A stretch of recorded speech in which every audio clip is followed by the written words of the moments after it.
మాసం సందర్భంగా మన కాసం ఫ్యాషన్స్ కిలో చీరలు కొనండి, అరకిలో చీరలు ఉచితంగా పొందండి. స్థానిక ఎన్నికల్లో తమకు బలం ఉన్న చోట తప్పకుండా పోటీ చేస్తామని మంత్రి నాదెండ్ల మనోహర్ స్పష్టం చేశారు. 2024 సార్వత్రిక ఎన్నికల్లో రాష్ట్రం కోసం వెనక్కి తగ్గామని, ఆ రోజు ఇచ్చిన మాట కోసం పవన్ కళ్యాణ్ నిలబడ్డారని చెప్పారు. స్థానిక ఎన్నికల్లో కూడా వెనక్కి తగ్గుదామనుకుంటే పొరపాటని, సార్వత్రిక ఎన్నికల ఫార్ములా ఇప్పుడు వర్తించదన్నారు. జనసేనలో కష్టపడి పనిచేసిన వారికి స్థానిక ఎన్నికల్లో అవకాశం ఉంటుందని, కూటమి పార్టీలను సమన్వయం చేసుకుని జన సైనికులు ఎన్నికలకు సిద్ధం కావాలని మంత్రి నాదెండ్ల పిలుపునిచ్చారు. పవన్ కళ్యాణ్ గారు రాష్ట్ర ప్రజలను దృష్టిలో పెట్టుకుని సార్వత్రిక ఎన్నికలప్పుడు అవసరమైతే మనం తగ్గుదాం, ఏ ప్రాంతంలో మన అభ్యర్థులు ఉన్నారో పార్లమెంట్లో కానివ్వండి, శాసనసభలో కానివ్వండి, వాళ్ళందరికీ కూడా పోటీ చేసే అవకాశం ప్రతి ఒక్కరికి ఈ సందర్భంలో కల్పించలేకపోతామేమో. కానీ రాబోయే రోజుల్లో పార్టీని బలోపేతం చేసుకుంటూ ముందుకెళ్దాం. 2024లో జరిగిన ఎన్నికలు మాత్రం ఓటు చీలనివ్వం అనే మాట ఆయన ఇచ్చినందుకు దాన్ని గౌరవించుకుంటూ ఎక్కడ కూడా పొరపాటు లేకుండా ఆయన నిలబడ్డారు.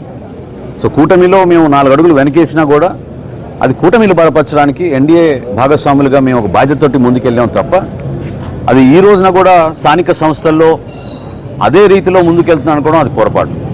కాబట్టి జనసేన పార్టీలో ఉన్న మా నాయకులు, కార్యకర్తలు వివిధ ప్రాంతాల్లో మేము పర్యటించినప్పుడు వాళ్ళందరికీ కూడా రాబోయే రోజుల్లో కూడా మీకు పోటీ చేసే అవకాశం కల్పించడానికి కోసం తప్పకుండా మీ నాయకత్వం బలోపేతం అయ్యేటట్టు మీరు క్షేత్రస్థాయిలో పర్యటించండి, నిలబడండి. పవన్ కళ్యాణ్ గారు కోరేది కూడా ఒకటే, యువత ముందుకు రావాలి, మహిళలు ముందుకు రావాలి, రాజకీయంగా అందరికీ మనం చక్కటి అవకాశం కల్పించాలి. అటువంటి అద్భుతమైన ఒక వేదిక కష్టపడి జనసేన పార్టీ నిర్మాణం చేసినప్పటి నుంచి కూడా ప్రజల పక్షాన్ని నిలబడి పోరాటం చేస్తూనే ఉన్నారు. కాబట్టి అప్పుడు వర్తించిన ఫార్ములా ఈరోజు కూడా వర్తిస్తుందనే వార్త ఈరోజు వచ్చింది. అది కరెక్ట్ కాదు.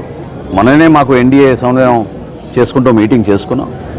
సో రాబోయే రోజుల్లో మన బలబలాలని బట్టి, మన నాయకత్వాన్ని బట్టి, ఏ మున్సిపాలిటీలో, ఏ జిల్లాలో ఎక్కడ మనకి నాయకత్వం బాగా ఉందో వివిధ పార్టీని సమన్వయపరుచుకుంటూ Telugu Desam party, Janasena party, Bharatiya Janata party 3 కూడా ఒక బాధ్యతతోటి క్షేత్రస్థాయిలో నిలబడిన నాయకత్వాన్ని గౌరవించుకుంటూ వాళ్ళకి అవకాశాలు కల్పించుకుంటూ తీసుకెళ్లాల్సిన అవసరం ఖచ్చితంగా ఉంటుంది.